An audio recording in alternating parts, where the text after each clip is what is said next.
Сәлеметсіздер ме балалар? Физика сабағын бастайық. Өмірден мысалдар келтіріп көрейік. Неліктен таңғы шөп бетіндегі шық түске дейін жоғалады? Неліктен жаңбырдан кейін асфальт бетіндегі шалшық су жоғалады? Сондай-ақ аузы ашық ыдыстағы сұйық уақыт өтуімен азаяды. Дегенмен сұйық молекулалары із-түзсіз жоғалып кетуі мүмкін емес. Тек қана сұйық дене буға айналады.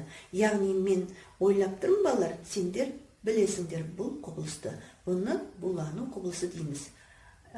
Сондай-ақ заттың үш агрегат күйі бар. Газ, қатты және сұйық күйлері бар. Оны ағылшын тілінде біз газ, solid and liquid деп айтамыз. Liquid деген сұйық, газ тәрізді. Сол сұйық күйден газ тәрізді күйге өтуін булану дейміз. Ағылшынша оны evaporation деп, ал оған кері процесті конденсация процесі деп айтамыз. Демек, бүгінгі сабағымыздың тақырыбы булану және конденсациялану. Қаныққан және қанықпаған бу деген тақырып. Осы тақырыпты біз үйренгенде қандай нәрселерге нәтижеге жетсеміз? Біріншіден, булану және конденсациялану процесін сипаттай аласыңдар. Екіншіден, булану қандай түрлері бар екенін білесіңдер. Сондай-ақ кебу процестері қандай факторларға байланысты екендігін түсіне білесіңдер. Қаныққан және қанықпаған бу ұғымдарының физикалық мағынасын түсінетін боласыңдар. Буланудың екі түрі бар екен. Және булану екеуі де энергияның жұтылуымен бірге өтеді. Кебу және қайнау деген түрлері бар. Кебу дегеніміз бұл сұйықтың тек қана еркін бетінде болатын булану процесі. Ал қайнау дегеніміз бұл сұйықтың бүкіл тұтас көлемінде қарқынды жүретін булану процесі. Бұл булану түрлерінің бір-бірінен айырмашылығы кебу кез келген температурада жүре береді. Мысалы, төмен температура болса, булану қарқыны ақырын болады екен, баяу, ал егер температура жоғары болса, онда булану жылдам жүреді. Ал қайнау болса, ол тек қана белгілі бір температурада жүреді. Және бұл қайнау температурасы әр сұйық үшін белгілі бір тұрақты шамаға ие болады. Ал енді балалар, сұйықтың булану жылдамдығы қандай факторларға байланысты екенін мына тәжірибелерден қарастырып көрейік. Бірінші тәжірибеде біз мөлдір екі стаканды бірдей стаканды алайық. Және олардың әрқайсысына 50 грамм болған массалары бірдей сұйық құяйық. Мысалы, екеуіне де су құяйық. Біріншісінде температура 20 градус, ал екіншісінде болса 60 градус жасайық. Бірнеше уақыт қалдырайық, 4 немесе 6 сағатқа дейін қалдырайық. Сол кезде уақыт өткеннен кейін қарасақ, 60 градусты стақандағы су көбірек кеуіп кеткен, немесе буланғанын, ал 20 градустық температурасы бар стакандағы су онша өзгеріссіз қалатындығын көреміз. Бұл тәжірибеден мынадай қорытындыға келеміз.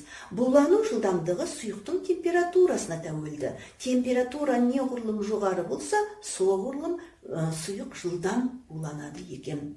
Екінші тәжірибеде массалары бірдей болған суды алайық. Екеуі де 50 граммнан болсын. Бірақ та олардың бетінің ауданы әртүрлі болсын. Бірінші ыдыстағы сұйықтың еркін беті, екінші ыдыстағы сұйықтың еркін бетінен 3-4 есе аз болсын. Және температуралары екеуі де бөлме температурасында тұрсын. Және бұларды 4-5-6 сағатқа дейін қалдырайық. Уақыт өтуін қарасақ, екінші беті кен болған ыдыстағы сұйықтың буланып кеткенін байқаймыз. Бұдан келтіріп шығаратын қорытынды мынадай болады балалар. Булану жылдамдығы сұйықтың бетінің ауданына тәуелді. Сұйық бетінің ауданы неғұрлым үлкен болса, сұйық соғұрлым жылдам буланады. Үшінші тәжірибені қарастырайық. Бұл жерде массалары бірдей, көлемдері бірдей, температуралары бірдей болған 4 түрлі сұйық алайық. Бұл су болсын, екіншісі одеколон, үшіншісі спирт, төртіншісі глицерин болсын. Пипетканың көмегімен шыны пластинканың бетіне бір тамшыдан тамызайық. Және біраз уақыт өткеннен кейін қарасақ, спиртіміздің түгел буланып кеткенін, одеколонымыздың кішкене ғана бөлігі қалғанын, ал судың жарты тамшыдай қалғанын, сондай-ақ глицеринде онша өзгерістің болмағанын байқаймыз. Бұдан келтіріп шығаратын қорытындымыз сұйықтың булану жылдамдығы оның тегіне тәуелді екен. Ары қарай балалар, төртінші тәжірибені қарастырайық. Екеуі де бірдей сұйық, екі ыдысқа аламыз, температуралары бірдей, және бетінің ауданы да бірдей. Бірақ біз екінші ыдысқа вентилятордың желдеткіштің көмегімен екінші сұйықтың бетінде жел ағысын тудырайық. Сонда біраз уақыт өткеннен кейін екінші ыдыстағы, яғни желдеткіш астындағы сұйығымыз буланып кеткенін байқаймыз. Бұдан келтіріп шығаратын қорытындымыз сұйықтың булану жылдамдығы сұйықтың бетінде пайда болған желге тәуелді. Желдің жылдамдығы неғұрлым жоғары болса, сұйық жылдам буланады екен. Бұлардан келтіріп шығаратын жалпы қорытынды сұйықтың булану жылдамдығы байланысты мына факторларға: сұйық температурасына, сұйықтың бетінің ауданына және сұйық тегіне, сұйық бетінде желдің болуына тәуелді екен. Оқушылар, ары қарай будың пайда болу себебін түсіндірейік. Молекулалар, кез келген сұйықтың ішінде молекулалар бейберекет, үздіксіз, хаостық қозғалыста болады. Бұл молекулалардың ішіндегі шапшаң қозғалатын молекулалар судың ішіндегі тартылыс күшін жеңіп, судың бетіне ұшып шыға алады.